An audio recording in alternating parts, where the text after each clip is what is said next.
Il fut un temps, les hommes devaient se marier pour pouvoir faire du sport de chambre de manière régulière.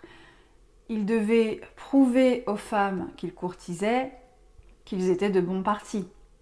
Les femmes vivaient chez leurs parents et devaient trouver un homme qui les respecte et qui pouvait financièrement subvenir aux besoins d'une famille. Il y avait certainement de l'amour, mais c'était un amour qui était davantage raisonné, plus raisonné que passionné.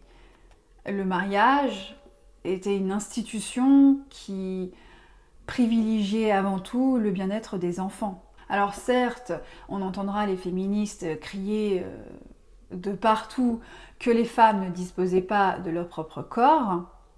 Pouvions-nous vraiment avoir le luxe, à l'époque, de choisir lorsqu'il fallait repeupler la Terre? Quand on voit aujourd'hui toutes les femmes qui ne veulent pas d'enfants, vous entendez bien que beaucoup d'entre nous ne seraient pas nés. Alors l'époque n'était pas parfaite, certes, je ne suis pas en train de vous dire qu'il faudrait revenir à ce mode de vie. Et non, je ne valide pas le fait que les femmes étaient obligées et dépendantes de leur mari. Mais disons que sans les femmes, il n'y a pas de vie. Donc on courait beaucoup moins à notre perte qu'aujourd'hui. De nos jours, les couples ne peuvent plus vivre sur un seul salaire. Les femmes gagnent autant que les hommes, si ce n'est pas plus pour certaines. Les femmes font de plus en plus de longues études et sont d'ailleurs meilleures que les hommes. Alors oui, les hommes gagnent quand même plus lorsqu'ils n'ont pas de diplôme, mais les hommes choisissent des emplois plus dangereux, ils font plus d'heures, ils travaillent la nuit et le week-end, beaucoup de choses qui intéressent beaucoup moins les femmes. Aujourd'hui, les hommes ne sont plus intéressés à l'idée du mariage, puisque le sexe hors mariage est devenu une chose très commune. Je ne dis pas que les femmes n'aiment pas le sexe, au contraire. La libération des femmes a entraîné leur liberté sexuelle. Les femmes connaissent de plus en plus leur corps, et ça ne serait pas juste qu'elles ne puissent pas prendre un tel plaisir. Seulement, les hommes qui procurent ce genre de plaisir, ils veulent pas s'engager. Les hommes, en plus de ça, aujourd'hui ne sont plus obligés de se contenter d'une seule partenaire. Ils peuvent s'amuser autant de temps qu'ils veulent. Et les femmes aussi peuvent s'amuser, mais malheureusement, leur temps leur est davantage compté parce qu'elles ne seront pas toujours belles et fertiles. Et on aura beau critiquer, un homme sera toujours attiré par une femme plus jolie, plus jeune, et c'est une question de bonne santé. De plus en plus d'hommes sont en train de se rendre compte que beaucoup de femmes ne les aiment pas pour leur personnalité, mais le confort de vie qu'ils ont à offrir.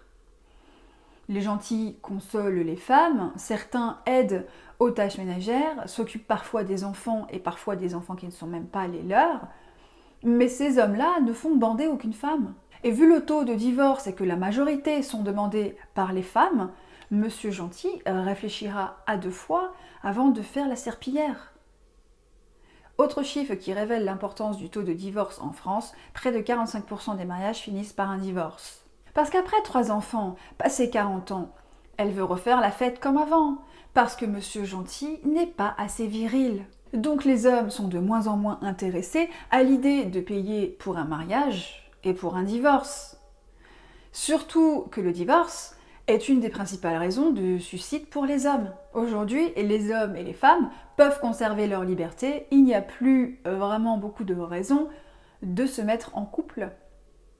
D'autant que les gens mariés, c'est bien connu, ne font plus l'amour. Certains me diront que c'est bien de se marier parce qu'au final, ça nous fait quand même de la compagnie et on ne vieillira pas tout seul. Mais il s'avère que le ressentiment des relations passées rend les relations présentes bien compliquées. Donc de la compagnie, certes, mais est-ce qu'on peut parler de compagnie agréable? Si le mariage encourageait la chasteté des époux, ce n'était pas pour de mauvaises raisons. La plus grande peur d'un homme est d'avoir à élever un enfant qui n'est pas le sien. Si bien qu'une femme qui couche facilement aura malheureusement tendance à diminuer la confiance qu'un homme pourra lui faire. Aussi, les femmes ont tendance à répéter un schéma où elles font des enfants avec monsieur méchant et trouve monsieur gentil pour l'aider à s'en occuper. Les femmes, mariées ou non, peuvent avoir leur carrière et le jour où elles veulent des enfants, elles peuvent trouver un gentil garçon qui payera la pension alimentaire. La garde des enfants est plus souvent accordée aux femmes. Les juges sont plus souvent des femmes également. Les femmes peuvent également obtenir l'aide de l'État et le partage des biens communs à la fin d'un mariage sans contrat. Dans un couple où même si l'homme s'est investi davantage, la femme récolte quand même la moitié. Même que parfois, elle reçoit une compensation afin de garder le style de vie auquel elle a été habituée pendant le mariage. Il est beaucoup plus rare qu'une femme soit condamnée à payer les factures de son ex-mari, chômeur, qui a obtenu la garde des enfants et a divorcé parce qu'il n'était plus amoureux. D'autant que les avocats encouragent souvent les femmes à se battre pour obtenir le plus possible de leur mari. J'ai essayé de faire une recherche sur internet sur ces femmes qui deviennent absolument méchantes et horribles lors des divorces. Alors on trouve énormément de témoignages d'hommes sur des forums, mais lorsque vous tombez sur un article bien rédigé sur un site qui n'est pas un forum, celui-ci choisira de défendre la cause des femmes et dénoncera le vilain mari. Et vous voyez, ce qui est marrant, c'est qu'il y a encore beaucoup de femmes aujourd'hui qui espèrent rencontrer un homme qui gagne autant qu'elles, voire plus. Mais ces mêmes femmes se plaignent que monsieur ne soit jamais à la maison, ne s'occupe jamais des enfants. En fait, l'homme est toujours perdant. Il y a certes des hommes qui sont d'accord pour que les mères aient la garde des enfants, mais beaucoup d'hommes le font aussi parce qu'ils n'ont pas le temps, ou alors parce qu'ils savent que c'est perdu d'avance. Il est vrai que la société met de plus en plus la pression sur les mères et qu'une femme qui n'a pas la garde de ses enfants est très critiquée encore aujourd'hui. Mais étant donné que l'on peut choisir d'avoir des enfants ou non, il est plutôt normal que l'on assume nos choix et que l'on offre le meilleur à nos enfants lorsque l'on choisit d'en avoir. Certaines femmes décident de travailler moins pour s'occuper de leurs enfants à plein temps ou à temps partiel. Ce sont des choses qui intéressent moins les hommes. Il y a de plus en plus d'hommes qui s'occupent de leurs enfants et participent aux tâches ménagères.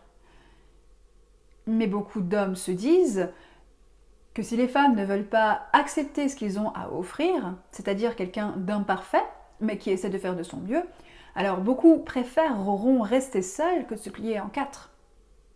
Certains vous disent que ce n'est pas juste que la carrière des hommes soit moins impactée par la maternité, mais toutes les inégalités ne sont pas forcément injustes. Beaucoup d'hommes seront les premiers à dire que le bonheur ne se trouve pas dans le travail, mais il faut le faire.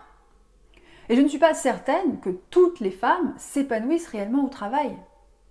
Si on parle de monde juste, est-il juste que ce soit les femmes qui aient apporté la vie pendant 9 mois? Est-il juste que les hommes soient dotés de plus de force dans les bras? Est-ce que c'est juste que certaines femmes soient stériles? Est-ce que c'est juste qu'il y ait des maladies, des accidents, des riches, des pauvres, des moches, des beaux, des grands, des petits? À qui la faute? Mérite-t-on de souffrir? Mérite-t-on d'être ce qu'on est? N'est-il pas une illusion de croire que le monde puisse être juste? Et le pire dans tout ça, c'est qu'on prétend encourager les hommes à pleurer, à parler de leurs problèmes, mais voici la réaction qu'ils se prennent. Les hommes aujourd'hui sont forcés de comprendre qu'ils doivent prendre en virilité, quand bien même les femmes disent le contraire, et doivent se tuer la santé pour leur carrière. Et certaines femmes espèrent toujours que les hommes paient davantage, je ne dis pas qu'il s'agit de toutes les femmes, mais beaucoup refusent de sortir avec des hommes qui gagnent moins qu'elles. Et beaucoup refusent de diviser proportionnellement. Une autre raison de ne pas se marier, c'est que beaucoup de femmes ne veulent plus d'enfants et préfèrent s'accoutumer à un style de vie confortable et voyager plus souvent. C'est tant mieux pour certains hommes qui, eux, se disent que finalement, encore beaucoup de femmes aujourd'hui empêchent le père de voir ses enfants, et donc certains se disent qu'il ferait mieux, eux aussi, de ne pas en avoir. En plus, rien ne garantit qu'une fois mariés, les partenaires continueront de se respecter et de se comporter avec gentillesse. Nous avons vu plus haut que les femmes étaient beaucoup plus souvent gagnantes lors des divorces, alors beaucoup d'hommes sont capables de subir des violences psychologiques pour pouvoir rester proches de leurs enfants. Alors oui, il y a des femmes aussi, mais elles sont beaucoup plus encouragées à divorcer et ont beaucoup moins à perdre que les hommes. Ce qui pourrait expliquer pourquoi les hommes trompent leurs femmes. Sûrement parce qu'ils font plus l'amour à la maison, mais l'équité leur ferait perdre beaucoup trop. Lorsqu'un homme n'est pas heureux dans son mariage, et que ses besoins sexuels ne sont pas satisfaits, c'est qu'il doit mal s'y prendre, c'est qu'il n'a rien fait pour le mériter. Mais lorsqu'une femme n'est pas heureuse dans son mariage, que ses besoins ne sont pas satisfaits, on blâme le mari aussi. Beaucoup de femmes reposent tout leur bonheur sur les épaules des hommes, et ce sont elles qui préfèrent vivre seules avec leur chat. Et l'amour, on en parle ? C'est devenu la principale raison pour laquelle les gens aujourd'hui se marient. Mais les papillons dans le ventre ne restent pas bien longtemps, et ce qui nous fait craquer un temps finit par nous taper sur le système. Et il suffit que le couple grossisse pour ne plus se donner envie. Beaucoup de femmes parlent de sacrifice, mais que ce soit l'homme comme la femme, les deux finissent par ne plus ressentir de désir. C'est au couple de faire des efforts. Mais comme le désir est devenu tout ce qui compte, parce que le bonheur n'est devenu que plaisir instantané, et qu'on préfère rester seul que d'y renoncer, la PMA pour toutes permettra aux femmes de procréer sans papa et de rester célibataires sans avoir à se sacrifier. Les couples n'auront plus à n'être que deux et le modèle familial sera comme avant l'arrivée du christianisme, les hommes et les femmes finiront polygames. On aura beau se plaindre que les mères célibataires ne soient pas toujours gagnantes dans les divorces parce que certaines n'arrivent pas à finir le mois. Mais ce sont elles qui ont demandé le divorce et le mariage, finalement, il faut se rendre à l'évidence, il était fait pour ça.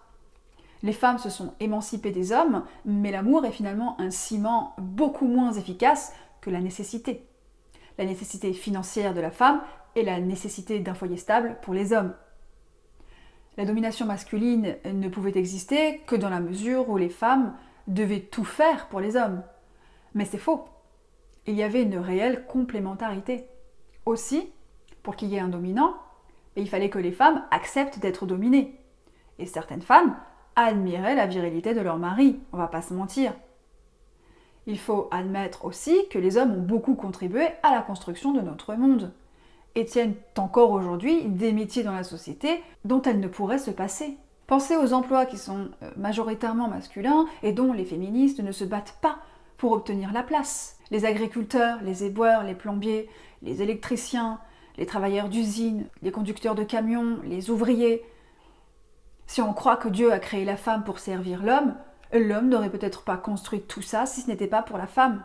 Un autre point qui fait que le mariage n'intéresse plus les hommes, c'est qu'il ne les a jamais vraiment intéressés. Le mariage a toujours fait rêver les petites filles.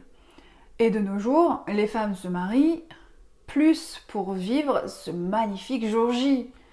Pour être la star et avoir tous les regards, c'est la plus belle journée de sa vie. Il faudra être beau sur les photos, et peu importe qui elle épouse. Car l'important est de faire croire qu'on est heureux, de faire croire qu'on a mieux, de faire croire qu'on a une vie parfaite. Bienvenue dans la société du paraître. Alors que les femmes sont de plus en plus libres, elles sont de plus en plus déprimées. Elles ont voulu aller travailler, donc elles en font 2 fois plus que les hommes. Et c'est la faute des hommes. Aussi, les femmes seraient plus dépressives à cause de l'écart salarial, donc encore à cause des hommes. Parce que voyons, on le sait tous, c'est l'argent qui fait le bonheur. La triste réalité, malheureusement, on ne peut pas tout avoir.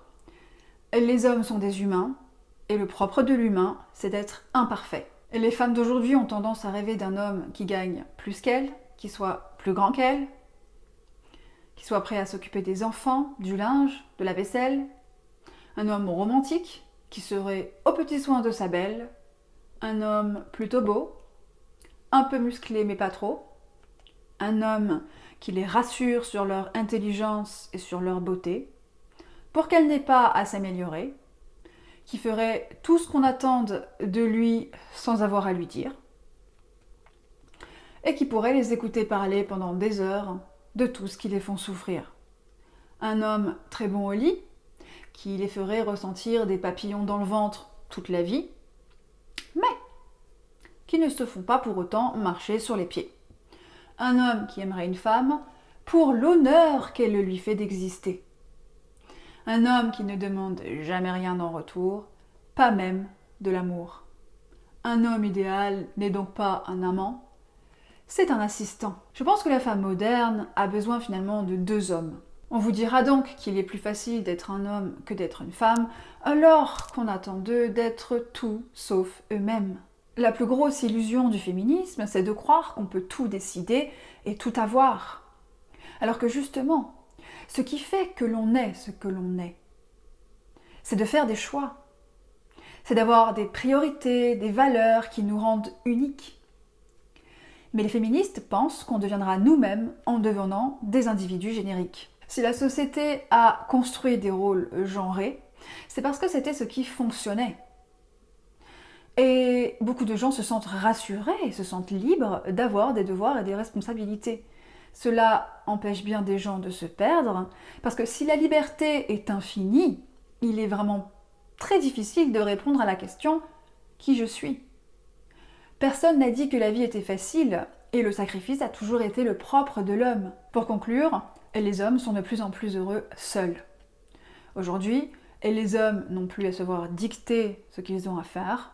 Ils peuvent manger ce qu'ils veulent, ils peuvent cuisiner pour une seule personne, ils peuvent vivre dans la saleté pour ceux qui veulent, et pour ceux qui n'ont vraiment pas envie de se faire chier, il y a toujours les prostituées.